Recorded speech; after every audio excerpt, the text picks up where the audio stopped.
Hi everyone, I'm Dave Karger. Welcome to the Frontrunners on Fandango. My guest today is Hugh Jackman, also known as Jean Valjean, in the new movie version of the very famous musical Les Miserables. Welcome, thanks so much for being here. I'm still getting used to my name next to Jean Valjean. I still pinch myself with that. Get used to it, because it's going to be with you for the rest of your life, which is great. Thank you. What we do for this show is we've picked a very pivotal scene from Les Miserables. It's one of your big numbers, Who Am I? And we're going to watch it together and pause it at pivotal moments and discuss what you did.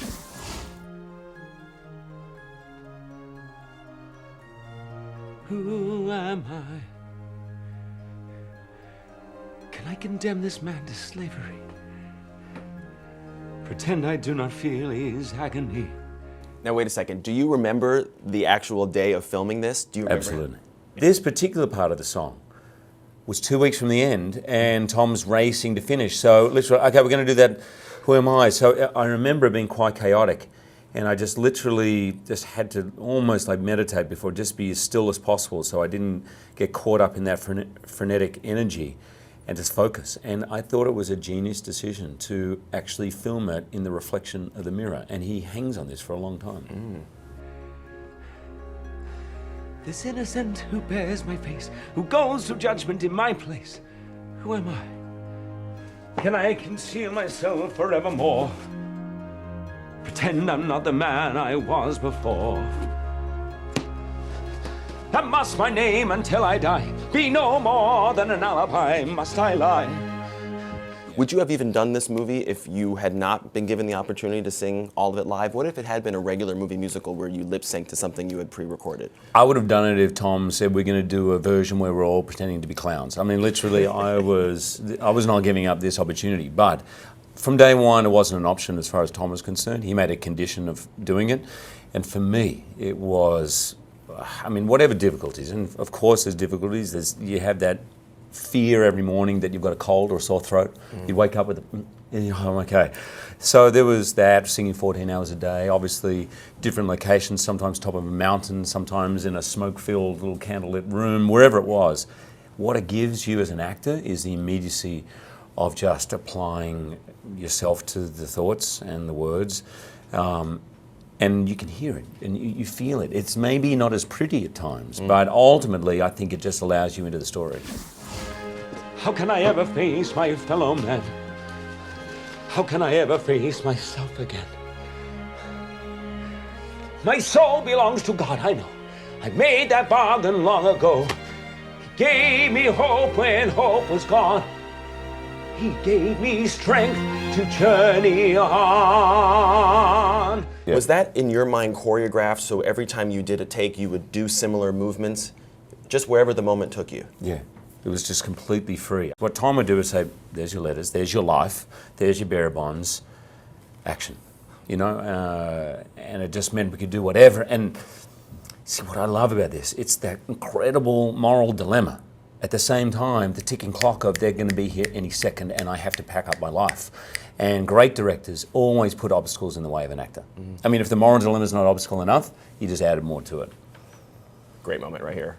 Who am I? Who am I? Jean Valjean. I have to stop that. Because Tom is so brilliant. He gives you just a few little tidbits as an actor, right? On the day. We talk for hours in rehearsal, but on the day, he said, don't forget, there is incredible worry and fear about this decision, and there's also relief. And I now see it back. I don't remember doing it at the time, but there's that thing of, I just want to make a decision, and it's like an almost smile there. You see it, and it's always sung, and I had always sung it. Who am I? Watch out, sound guy, I'm going to sing out a little bit. Who am I? I'm Jean Valjean. And it's like declamatory. This is who I am. And what happened was in that little pause, in before, who am I?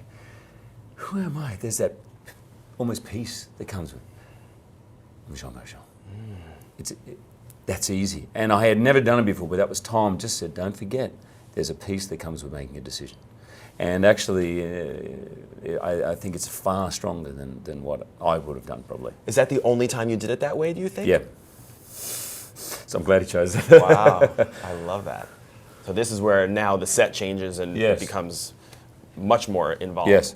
Monsieur le Maire, And so, Your Honor, you see it's true. This man bears no more guilt than you. I would run around outside, and you could hear me really out of breath.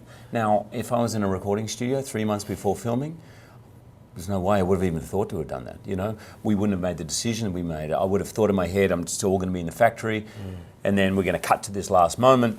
So it makes it far more vital, I think. And was it weird to start that take in the middle of the song? Did you have to kind of get ready and do a couple lines before Yes. just to get into it? Yeah, I actually would sing almost the entire song, sort of to myself, go through that mental process while I was walking around and I was pacing up and down. And this is not just an actor prepares. That Victor Hugo writes about that. He's literally, he walks up to the steps and he walks back. And thinking genuinely to go in there and give himself up is the most selfish thing. To save his own soul will mean the lives of 450 people in that town. So it's not just, I've got to do the right thing, got to tell the truth. For a second there, he thinks this is the most selfish thing of all, just to protect my own soul. So in the book, he's backward and forward. So I use that. I literally run up to the steps, back again, and then walk in here. Tom put 6 people in front of the door there. So I went to open the door. In rehearsal, there's no one there. And without me knowing it, put people. So when I opened the door, couldn't open. I don't know, poor extra. I literally smashed him out of the way. And I pushed through.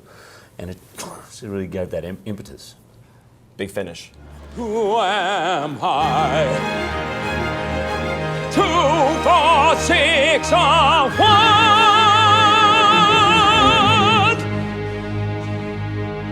Look at the way he has the candles on either side. Look at the framing of that shot. On your shoulders. Yeah.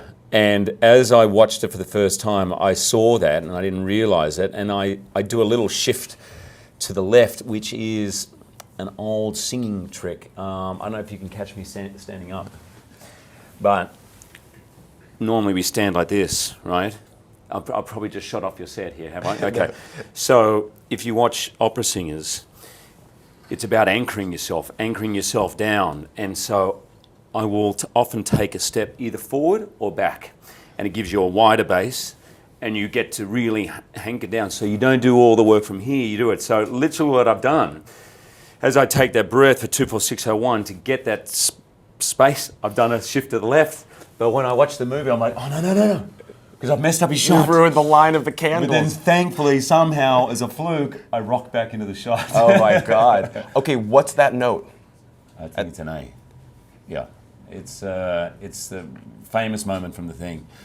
And in the musical, he famously rips open his shirt, 24601, and this is where Tom Hooper's brilliant. He goes, hang on a sec. If everyone's got their markings tattooed on them, then why are they thinking this other guy is Jean Valjean? Why didn't they just open up his chest when they first caught him? Right, so I know some people from the who love the musical, oh, why doesn't he rip open his shirt? I'm ready for the Wolverine moment. That is why. People probably don't realize the cameraman must have been super close to your face. Yes, he fell over twice actually, because it's a real set. That's a real courtroom that probably dates back 300 years, and there was about this much space for him to stand on with a Steadicam, and there was a wall between us. There's a door that opened up and closed, and he fell right over on the first 2 takes. I mean, did he have to have earplugs on? Not to say you didn't nail the note, because you did. But It was loud. I was absolutely giving it some welly. okay, so admit it to me, we're amongst friends here. Have Yeah. you ever just stood in front of the mirror and said, I'm Jean Valjean? No, I haven't, but no. You could. But I've thought it. No. Well, listen, what a great song, what a great performance. Many congratulations. My pleasure. Thank you. Thanks for letting me relive it. Oh, it was a pleasure. And thanks so much for watching this episode of The Frontrunners.